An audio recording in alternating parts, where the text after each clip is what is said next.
Hello, everyone, and welcome to Conversations from the Alcove, which is the conversation series from the Alcove New Play Development Program at the Lucille Lortel Theater in New York City. My name is Caridad Svich. I'm a playwright and the artistic director of the Alcove. And if you haven't been here before, the conversations are fairly informal, chats about playwriting, theater making, art, life, and the world. Sometimes not necessarily in that order. And all else I will say is that I'll do a brief audio description of myself, which is I'm a fair-skinned person with today, my hair is, what is it doing? Brown, auburnish hair, sort of, kind of. I'm wearing it up, and I have sort of fluffy bangs. I have brown eyes. I have a sort of cat eye glasses, sort of, kind of cat eye eyes perched on the tip of my nose. I have these white headphones, kind of string headphones. You might see some of my top, which is a floral black background with some flowers on it, small flowers, and the background behind me is white. And on the other side of the screen that we have here with us today is the wonderful writer, actor, producer, and curator, Kristen Adele Calhoun, a person of many talents. I'll read a little bit from their website to give you a taste of their wildness and wonderfulness. Kristen's work is inspired by red clay roads. I love this. Red clay roads, her benevolent ancestors, the Atlantic Ocean, bloodline healing, fugitivity, sensuality, uprising, and joy. She is a writer for HBO's adaptation of Toni Morrison's SULA, created and helmed by showrunner Shannon Houston. Playwright, native of Dallas, I should say this, very important because we're going to be talking about Texas in a little bit. Kristen's plays include Canfield Drive, Black Cypress Bayou, which opened at the Geffen Playhouse recently. I feel like it was just yesterday. She is Rising, Starshine, and Clay for the Lortel. She's working on a piece called Alcove. Many things. As an actor, they've been featured in House of Cards, Orange is the New Black, Elementary, Blue Bloods, The Good Wife, and many more. So there's much to talk about with Kristen because they occupy so many different spaces in a wonderful way. But I will allow Kristen to say a little bit more about themselves. Hi, Kristen. Hi, Caridad. It's so good to see you, and thank you for that beautiful introduction, and thank you for inviting me to be in conversation today. I'll also do a quick audio description of myself.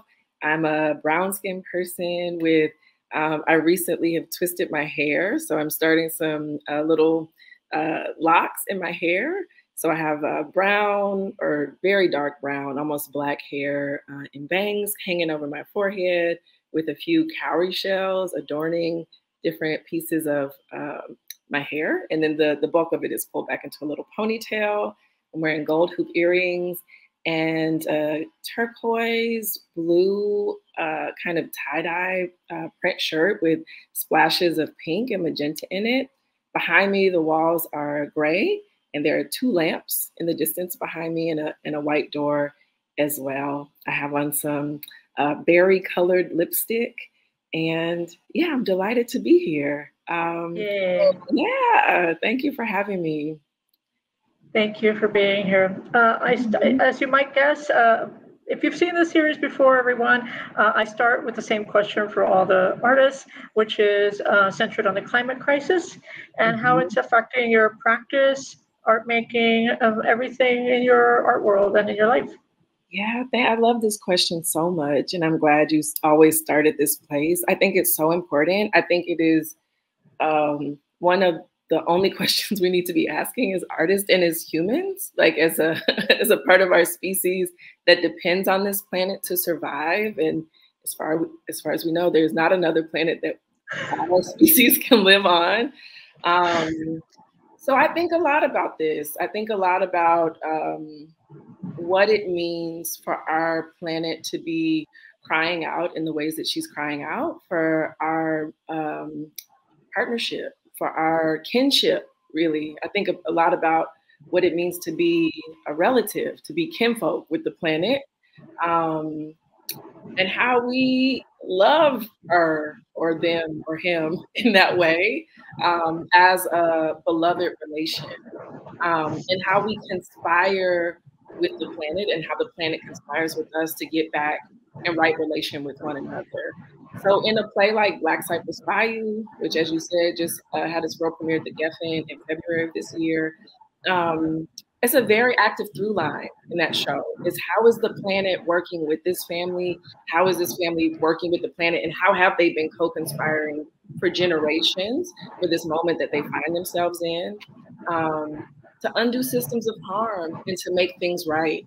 So I'm very, very, very interested in how we work in tandem with our home, you know, to be whole. And sometimes it feels insurmountable. You know, the structures and the systems at play can feel so big when we're thinking about climate crisis, right? Because, you know, but I think there are things that we can do on the personal level, on the interpersonal level, on the community level that actually have great impact, and then have those ripple effects that go out. Things like things that my people do in the country and have done for generations, like gardening, you know, like reducing the steps in the supply chain and making access to food and nourishment much more direct, and sharing, you know, sharing with neighbors and being in real community, I think is important. So yeah, those are things I'm always sitting with, looking back, and by looking back, I mean looking at my ancestors, looking at our traditional ways. What are lessons that we've forgotten from these spaces that we can reclaim, that we can pull forward, that we can reactivate? Because it's now, you know, the time, I want to say the time is now, but the time is actually behind us. Like we're late on this. We are very late, and what's interesting is that the powers that be keep telling us we have plenty of time, and if you know the science, and if you've been following up on the science, we know that's not true. So it's this very strange conundrum that we're in, where the messaging, for many reasons, is trying to distract us from the task at hand, while the task, you know, should have been done yesterday, maybe 50 years ago, actually. If we want to be honest about, what happened in the 70s and fossil fuel industry. But we try. You know, I think that one of the things in terms of art making that I feel like is crucial, and I know that sometimes people, I don't know, people get flack for this, or it's considered naive or something, but like, I don't think it's naive. I mean, I think that actually making it part of what you write about, even just a mention that it's existing, feels like a step, because I feel like a lot of the media that people view, or, you know, or engage with, is not mentioning the climate crisis at all. Yeah. You know, unless it's mentioned like in a, you know, in the apocalypse, you know, many years into the future. And I'm like, dude, it's happening right now. What are you talking about? You know, so I think that anything that we can do, even in what are called everyday stories, to just make it part of the fabric of the storytelling, I think it just allows reality to be part of it, right? And I think that also it takes this strange kind of, you talked about insurmountable, right? It takes, I think, the feeling of, nothing, I don't know, it's so big. And it's like, it's part of our lives. And here are some things that maybe some characters in a play are doing, or their friends, you know what I mean? So that it's kind of, I think, can be done very subtly. And can get, you know, messaging across, so that, you know, the sort of the acknowledgement of the reality we're in, basically, you know. And so I think that, I know that there was and maybe you saw this too, was it on Deadline? I think that there was some article, or there's an initiative in Hollywood right now. There's a company that wants to look at screenplays that are like they did with the Bechdel test. You know, this one is for climate crisis, and they're looking at scripts that like just literally a mention. Like we want to mention, we want to like make it part of the thing. They were looking, I think it came out when the Oscars happened. So they were talking about like of the films that were nominated, only 3 of them actually mentioned the climate crisis at all, like even in passing. And they were like, that's kind of wrong, especially if it's set now, right? So there's an initiative to look at like how even screenwriters can be more proactive about how they're telling story and acknowledging, because I think the more that we kind of like make it not a taboo subject, which I think has been treated weirdly like taboo, which is ironic because it's the Earth. The Earth is taboo. That I think that it allows people to actually listen, because I think that part of the struggle is around, which I think is true in this idea of the insurmountable, is that people then feel like, I don't know how to listen to what you're telling me, right? Like it's too much for me to bear, right? So, and I totally get that, but I think there are so small ways that we can do that. I wonder that in terms of your practice, like material practice of your work, has it affected the way you make or structure your plays? Make or structure. I don't know that it's, I would say that it's changed how I make or structure my plays, but listening to you just now, I was struck by what you said about the power of just naming the reality of what's going on and how oftentimes that's treated as taboo. So I have 2 thoughts around this. The first one is just naming what's going on. And I think that is very present in my work, because I'm often writing about where I come from, my people who are Black, rural, socioeconomically disadvantaged in a lot of ways, or exploited in a lot of ways, country folks, and people who can't afford to not name the truth about the weather because they depend on the weather in order to survive.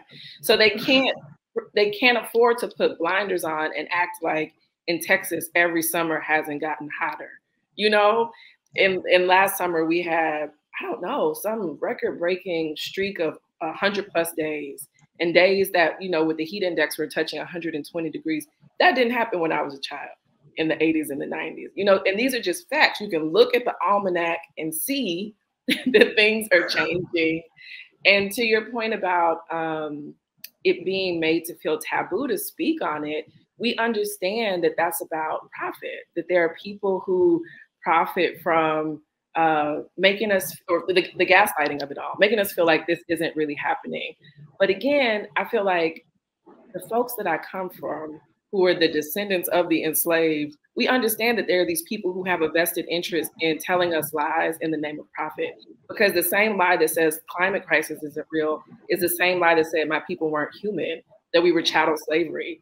You know what I mean? So it's like, I'm always interested in undoing those lies and exposing those lies and saying, okay, we've been told a lie here that profit is more important than humanity, or profit is more important than the planet.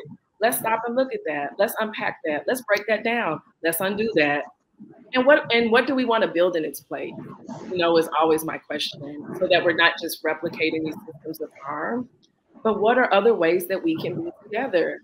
And we have so many models when we look at humanity. It wasn't until it hasn't been long that the planet has been in this condition that we find ourselves in today. It was working in harmony for a long time, so how do we celebrate what we already know and look back at that? So when I think about the material aspect of my work, I feel like those themes, that's the conjure that I'm hoping to do, is to bring some of those things to the fore, to make them feel good, to make them feel appealing, so that people lean in and people don't have that feeling of like, oh wait, this is too much, I can't engage with this. Of like, but oh, that feels a little sexy. Like the thought of having living close to the land and being in right relationship with the land, like that sounds good to me. So that's what I'm hoping to do, Caridad. Yeah, no, I hear you. Oh my heavens, yes. So many resonances, and I guess that makes me, of course, this dovetails very easily into one of the questions that I had asked you prior to our conversation today, which is around the role of home in your writing, the specificity of geographical places, and was that always true for you as a writer, or is that something that you chose to do? I wonder how that kind of became central for you. Ooh, I love that question. Yeah, I found my way to home. But I had to go on quite a journey to get a clear understanding of where is home for me. I think for a lot of African Americans who are the descendants of the enslaved, home can feel a bit nebulous. It's like, where is it for me? Is it Africa? Is it the South? Like, where do I feel welcome? So in 2019, I traveled to the continent for the first time. I visited Ghana, and that began a series of trips going back to Accra specifically. And in 2020, when the pandemic began, I made a decision to stay in Ghana. I had the choice to come back to the US, but I decided to stay put there. And the president closed the borders. President of Ghana closed the borders. And so I was there. I was in it to win it. And in that time, things got very, very quiet in the city and in the country overall, because there weren't cars allowed on the road really during the lockdown. You weren't allowed to go out. And so I spent a lot of time in deep meditation, floating in the swimming pool, walking in the garden, and thinking about what is home for me. Understanding, after having visited the continent at this point, I had been going back and forth for about a year. And I was beginning to have an understanding of the ways in which that culture, while it felt familiar, while it felt related to where I come from, is not where I come from. So then I had to ask this question of, then who am I and who are my people? And I'm very fortunate in that I can trace my family back 7 generations back on both sides, on both my mother and father's side. And 7 generations back, we come from East Texas. We come from rural East Texas. And so I started to think a lot about, well, what does that mean? And what is my culture? And I also found living abroad, when I would connect with other members of the expat community, that I felt such a deep kinship with other Black Americans from the South. So I started to ask, so what is it? Like, what makes us us? And what's special about where we come from? And those queries really informed, well, Black Cypress Bayou, and I think everything that I've written subsequently. Yeah, and there's a scholar named Dr. Andrea Roberts. She used to be at the University of Texas in Austin. She's gone somewhere else now. I don't remember which university she's at. But she's done all this research around Black freedom colonies in Texas specifically, where after emancipation, during the Reconstruction period, you had all of these newly liberated Black folks who were creating their own autonomous sovereign communities in Deep East Texas, all up and down Deep East Texas near the coast of Louisiana. And she was able to document over 500 of them in the state, right. Through like oral histories, through visiting Black cemeteries. And so that helped me to understand too that the folks that I come from are people who are determined to be free, determined to create safe spaces, determined to educate their children, because there are also all of these schools that rose up in that time, directly after it was illegal for Black people to even know how to read or write. So yeah, all of that study, sitting with her research, sitting with that map of all of those freedom colonies, and other research that I was doing while I was in Ghana, led me to understand, obviously my people came from the continent. I'm very proud of that. I'm very grateful to be connected to the continent and to understand that connection and feel it in my bones, and have the restoration that those trips and my time there has provided me. I'm also very, very grateful to be from East Texas, and very happy to reclaim and reshape what comes to mind when people hear Texas.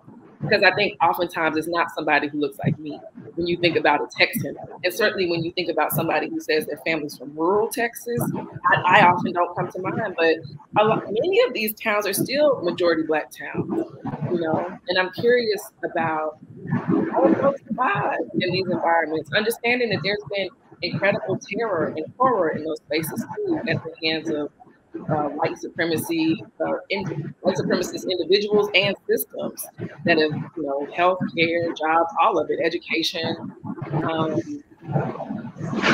access. So yeah, so these are my questions that have led me to where I am now in my life. Yeah. What is home? Okay, I've been able to identify where home is, but what makes it, like, what constitutes us as a people? Yeah, I hear you. Yeah, Texas, yeah, which is a state that I'm fascinated by, and I've kind of tangentially kind of either written directly about or written into.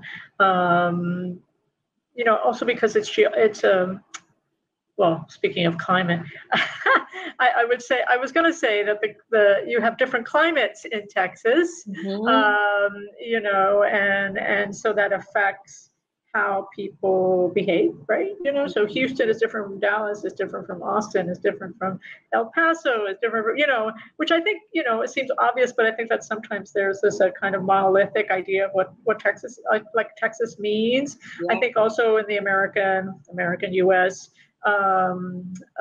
popular culture consciousness, you know, it's usually sort of a cowboy. It's usually a cowboy, and likely white, and you know, on their ranch, you know, being all like domineering or something. And partly I think that's also the image that has been reinscribed in storytelling and in Hollywood film, and you know, where, you know, even stories that are, you know, I always think of, there's this wonderful movie, I'm sure you know it because it's very famous, but the movie Giant, which is based on Edna Ferber's book, and Rock Hudson and Elizabeth Taylor and James Dean, the late James Dean, in that film, his last film performance. And to me, that film is such a fascinating document of actually a mainstream, like an absolutely mainstream Hollywood product trying to grapple with the complexity of Texas. Yeah. You know, it's dealing with racism. It's dealing with, you know, Mexican nationals that were there first. It, you know, it actually is kind of like a, you know, and I sometimes I think, wow, that movie got made like in that back in the day as like a greenlit, like top of the line. It was in all the theaters kind of movie, and I sometimes think, I wonder if that would happen today. You know what I mean? Like I sort of have this like strange, because, you know, people think, oh, like the film industry is so advanced and so progressive and everything is so marvelous, and you know, but I'm like, but actually, I mean, I'm not saying that it was all like bed and roses like back in the day, but I feel like there's some interesting exceptions, like within the conventional Hollywood structure that was trying to actually break through. And tell really complex stories. And of course, that novel in itself is very complex as well, because of Ferber's point of view.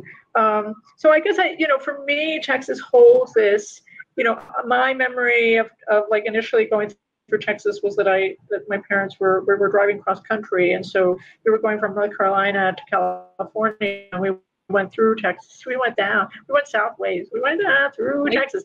And I just remember Texas being endless.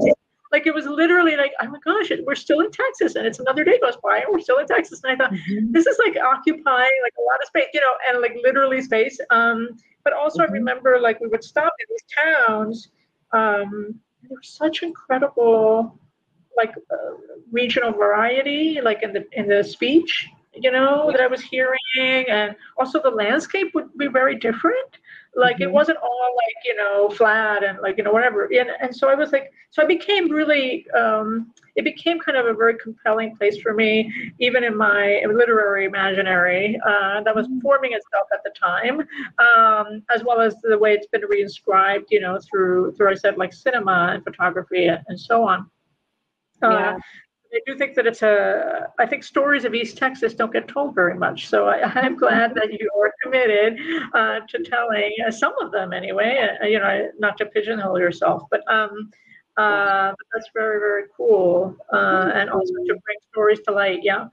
Yeah, thank you. I love what you said about driving across Texas and the expanse of it and how it just goes and goes and goes. And I think about being a Black girl from Dallas, born and raised in Dallas, but spent a lot of time in rural East Texas, and how that big open sky, and I still believe Texas has the best sunsets of anywhere in the world. A lot of places. Better than Florida? Oh no, those Floridians, they're gonna be like, Kristen, what are you talking about? They're the best. But that big open sky, that expanse, taught me as a little Black girl that I was worthy of space. You know, I was worthy of room, and there was room to take up. You know, the world was big enough for me. So I'm really grateful that I grew up in a space that felt massive and endless and boundless and limitless. You know, and as a result, it mirrored something back to me about myself that I'm grateful for. Yeah, super cool. Super cool. So lovely. Space, right? Vastness. And I contrast that with like if you grow up like in an urban environment in New York, or how space is denied you, right? There's a kind of like, it's acting upon you. It's literally the architecture of a city sort of acts against you in terms of against your ability to think expansively. And I think that's one of the reasons that I think what I call the literary imaginary, right? So the magic version of Texas, which is just a postcard, right? Has an appeal because it's if you've been like a city person, it's sort of like, oh, you mean you can have a big sky? You mean you can't, like, you know what I mean? You can't feel like it's vast. Like, you know, there's sort of, it's like when I see, I have this like joke that I make with myself around, I'm really obsessed with Australia. And it mostly has to do with film, right? It has to do with like seeing movies set there, and also because they're very varied, also geographic country, but also because of space. Like you see images, and you're like, wow, you just can like you can just stand, and it feels like it goes on forever, And so I'm attracted to that sense of possibility. And what's weird is that I mentioned this to a theater colleague, and they were horrified. They were horrified, and the reason they were horrified is that it was very interesting. He said, oh, when I'm in a place where, like, if I'm, like, this was their anecdote, if I'm driving and I'm suddenly in a space that feels endless, that feels vast, I feel claustrophobic. Mm-hmm. I feel like it's going to swallow me. And I was like, oh, and I feel the exact opposite, right? So it's interesting how people also react to the spatial. And I think that one of the things that makes me think about that, of course, is that as theater artists, space is one of our elements, right? This is something that we deal with, right? Like literally it's in the DNA of playwriting, space and time, right? So I wonder how you like literally deal with space, not just like the location of your work, but like the spatial dynamics of what you structure. Oh, that's interesting. That's a really interesting question. I'm trying to think like which direction do I want to take that in? And before I forget this other thought, I have to say about the New York artists, because I don't want people from New York to feel like we're saying we're better than them. Because I marvel at people from the city who still have that sense of expanse. Writers like James Baldwin, who like, even growing up in a cramped environment, as he describes it, still had that breath and that expanse, and also knew he needed to leave in order to fully experience that. So I just had to name that. Now, to your question about me working with the actual spatial in my work, the first thing that's coming to mind, I don't know if this is a direct answer to what you're saying, but it's what's coming to the fore for me, is I'm really interested in how theater can be used to conjure something new in real time. Like the magic of theater, like the transmutation of people and places. And so in a show like Black Cypress Bayou, where we transformed a space into a replica of a real place in Texas, we created a replica of the real bayou. And like a show like Out the Mud, when I imagine where that show is set, what the picture in my mind is a real place. And what it means to reenact a ritual of love or a ritual of reclamation, even in a replica of that space, like what that does to real people. Like when we step outside of the imaginary and back into the real world, what's changed when we've done that ritual for 8 weeks in this particular place with these particular bodies. I don't know that that actually answers your question, but that's what's coming to mind for me. Like how are we using place as a part of the magic? Mm-hmm. Yeah. Totally. You need really smart scenic designers and lighting designers and like sound designers to help conjure that environment. So I guess I'll segue into the question around production, because you're fresh off of a world premiere, and I never know who's listening in on these conversations. Sometimes it's fellow theater makers, sometimes it's a very, very early career artists, sometimes it's students, it ranges. It could just be general audience. General audience, who are they? Well, people, the general people in the world. And there's sometimes mysteries and misunderstandings of what happens in a world premiere. Yeah. And it is a new play. It's never been seen before. It's first time out. But what happens to the playwright in that process? At least for you, what's your playwright hat doing when you're in a world premiere? A lot of listening, a lot of listening and trusting. I am very fortunate to have a collaborator in Tiffany Nicole Green, who directed the world premiere of Black Cypress Bayou and is now directing my show Blood Work with the National Black Theater here in New York, and is also I'm working with her on my commission with the Lortel on Out the Mud, and we speak a similar language. She is from Houston, Texas. Our birthdays are close to each other. We have a lot of shared lived experiences. And I think she understands what I'm up to in my work on a cellular level. So I do a lot of very close listening and trusting of Tiffany. And with Black Cypress Bayou, I was so fortunate that the world premiere was at the Geffen, because Terrell Alvin McCraney is now their artistic director. And I mean, I couldn't ask for better artistic leadership on a world premiere of a play such as mine, set in a bayou.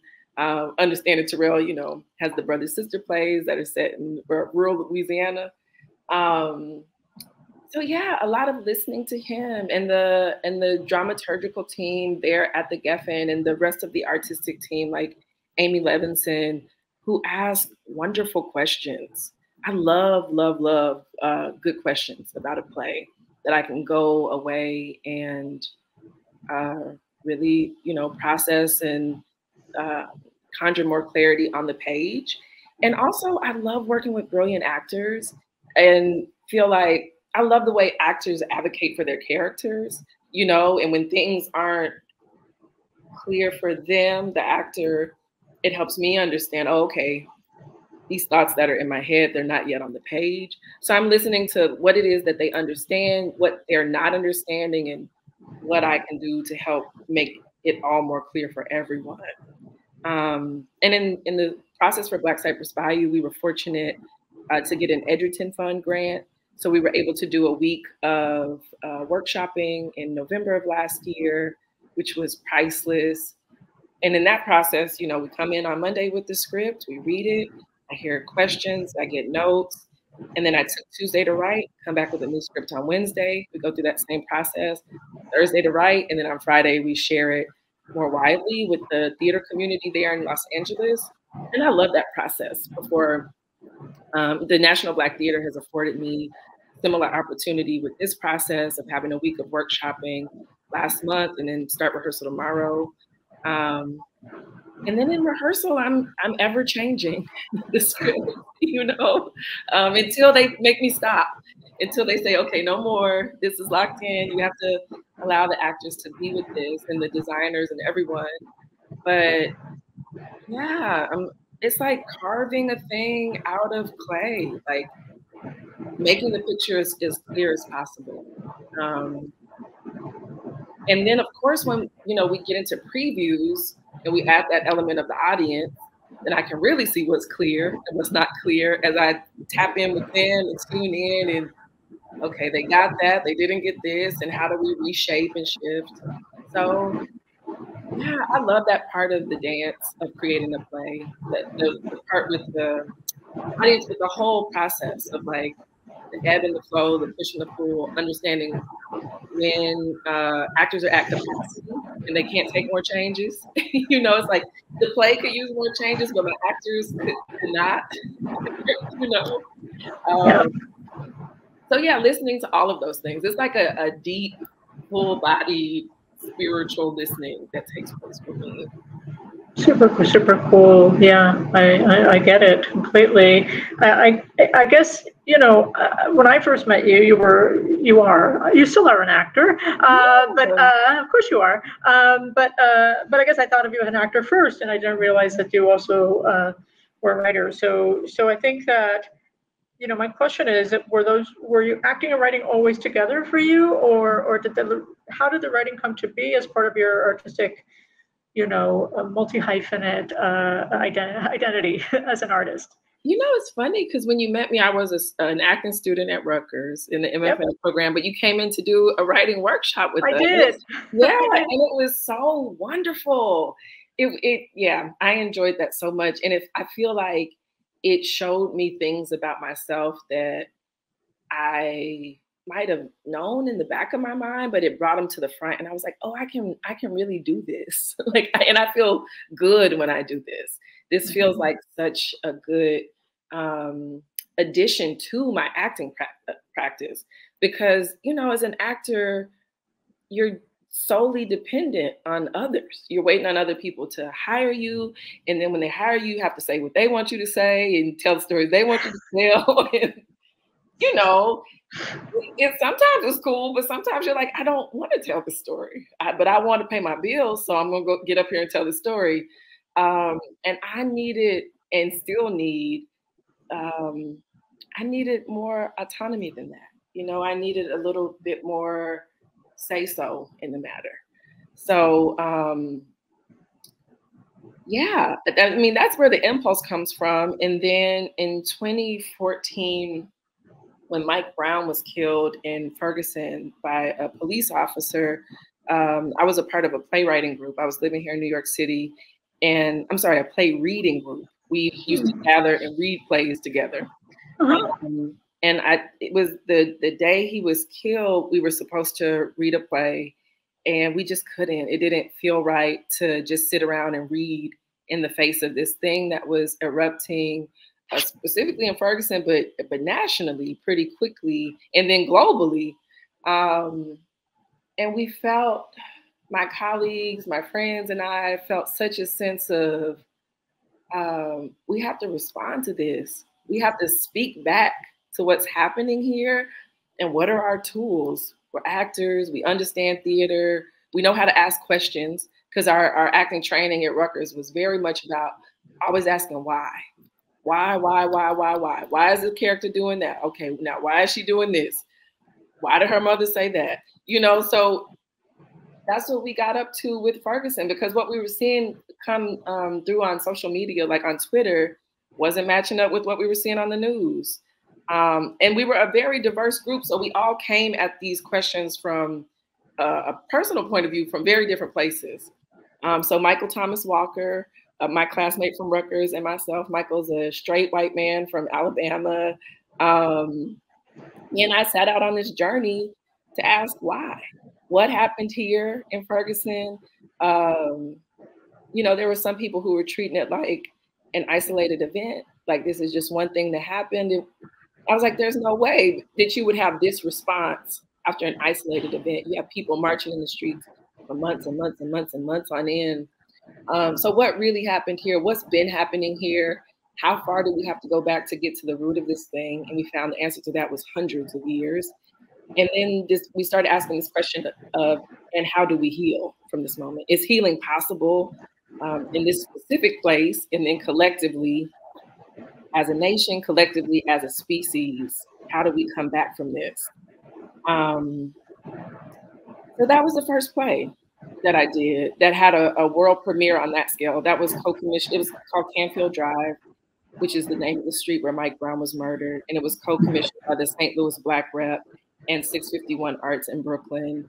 And then had its world premiere in 2019 in St. Louis, right before I went to Ghana for the first time. So yeah, and before that I had smaller commissions. I had a commission by the Black American West Museum in Denver and a commission by the local chapter of the NAACP in New Jersey near Rutgers, where I went to school. But Canfield Drive was really the process of creating that work. And I also acted in it, in addition to co-writing it. It transformed me. It transformed my understanding of who I am as a writer, who I am as a person, and what I want to be writing about. Super cool, super fascinating. And I didn't know the journey to that play, actually. So it's really, really incredible. Are you interested? Maybe you are. Are you interested in acting in your work again? Question mark. Yeah, for sure. You know, I think with the world premiere, Canfield also taught me that that's not for me. Recommended path forward. You know, like for a world premiere, it's easier to be on. You got to pick a side. Like, which side of the table do you want to be on? Do you want to sit over here, or do you want to be out there? But trying to hold both in a world premiere was a lot. And a huge part of the reason I was like, okay, I'm going to go to the continent and I'm going to have some new experiences. But yeah, so I would. But I think once the play is more firmly rooted and the characters are more locked in and clear and their voices are more clear, then I would love to jump back in. Because I think oftentimes I'm writing myself, you know, it's like I'm writing to work through things, writing to save my own life, writing to heal myself, to heal my family people. So yeah, I would love to embody those. And thinking about my work as rituals or as conjures in some ways, I would love to like embody that medicine. Yeah. Although I know it's I admire the people that do that so well, right? That can wear like all the hats at the same time in a world premiere, and I'm like, dude, how do you do that? Like, that's why I said like, for me, because no shade to people who do it. I just, that almost did me in. It was a lot. It's a lot because the writing brain, you have to have some distance, I think, to be able to kind of like, you have to see the whole thing right in your head as a writer. And I think that as an actor, I mean, you also have to just be completely in the moment and like, you know what I mean? So in some ways it feels antithetical, but there are people that do this very well. They kind of are able to see the whole thing and be in it and see the whole thing again. And I'm like, kudos to you all who are able to do that. It's a magic, I think, if you can make it happen. Yeah, it's really hard. We're almost at time here, and I just wanted to ask. I always ask this. Well, I don't always ask this. Sometimes I ask this. I ask it in a different way. But I wonder what your dreams are for the field. The field's in a bit of a disarray, shall we say? That's a nice way of saying it. And so I just wonder, what dreams do you have for theater? Yeah, my dream is that we would be courageous, that we would ask the questions that really matter, like how do we love one another? How do we come together in real community and support each other in good times and in difficult times? How do we care for our planet? Circling back to the beginning of our conversation, how do we care for ourselves? And how do we right some of these wrongs, these massive evils that we face in the present and have faced for generations and continue to persist? What is our responsibility in the face of a moment of genocide, in the face of a moment of climate crisis, in the face of the moment of global disease? You know, what is our responsibility to one another? That's my dream for the field, that we would be wrestling with these questions always, you know, and it can be entertaining, it can be fun, it can be light sometimes, but I think I dream of a field where those questions are encouraged and celebrated. Yeah, and that, you know, I believe there's so much magic in what we do. And I think we oftentimes leave a lot of power behind, or leave a lot of power untouched. And one of my dreams for the field is that we would activate the power of what we're actually up to, understanding that when we sit in the theater and watch a play, our heartbeat syncs up with the person next to us. You know, that's powerful, that's magical. And what does that mean when that's pointed in the direction of love and community and togetherness and bravery, and saying, things have been wrong for a long time, and we're not going to stand for that anymore, and we're going to do something else. And this piece of art that I'm watching is showing me a glimpse of what that could possibly look like. So yeah, that's what I dream, and that's why I make plays. You know, that's why I keep up with this thing, because it's not easy. And we know, you know, there's not much money in it, but I really think, at risk of sounding cheesy, that it has the power to change the world for real. And we know that. We know story has the power to change the world. So yeah, that's my hope, that we would be brave. Be brave, yes. We need more bravery. I think that, you know, especially at a time when the phrase risk averse is used continuously in our field. And as I often say, you know, it's like, if ever there was a time to take on all the risks, it is now, even though it feels impossible, even though it feels daunting. And I know the financials are often not bright and promising, but I feel like we're actually shooting ourselves in the foot if we don't take the risks now. Because what will happen is that the field will get more narrow, more closed in. And, you know, I was just talking to a student this morning, and they said, it feels like what we do is completely irrelevant. Like it just, it's sort of like, it couldn't matter less, right? Like it's just sort of, and I was like, yes, in the grand scale of things, it's probably, you know, may seem that way. But I also think that there's something in the mechanism of the field, especially in the US, where the irrelevant position is being seen as a position of power. It's being seen as a position of like, well, if we don't rock any boats anywhere, it'll be fine. Do you know what I mean? And which I know is a survival mode mechanism, but I also think that actually we need to go against that and go, no, let's rock all the boats. Let's really rock them, because actually that's what we need.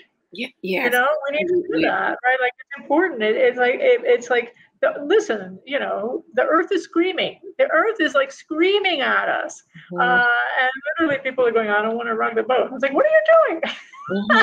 You're making me think of those orcas who've been knocking boats over, you know? Yes, like, I love them. Let's be like the orcas, knock the boat all the way over, like destroy it, destroy the boat, you know? Yep. There's got to be a different way. Oh my gosh, totally. I'm Team Orca, 100%. Thank you so much for your time today, Kristen. It's been such a pleasure. Please, those of you in our audience, wherever you are, please seek out Kristen's work. I promise that you will walk into a land that does feel indeed powerful, magical, centered, rooted, and transporting. What I usually do is that, you know, I say goodbye to you all in our audience, but I stay a little bit behind after I hit and record and say different kind of goodbyes to our guests. So for now, thanks for watching Conversations from the Alcove. Take care. Bye. Thank you. Bye.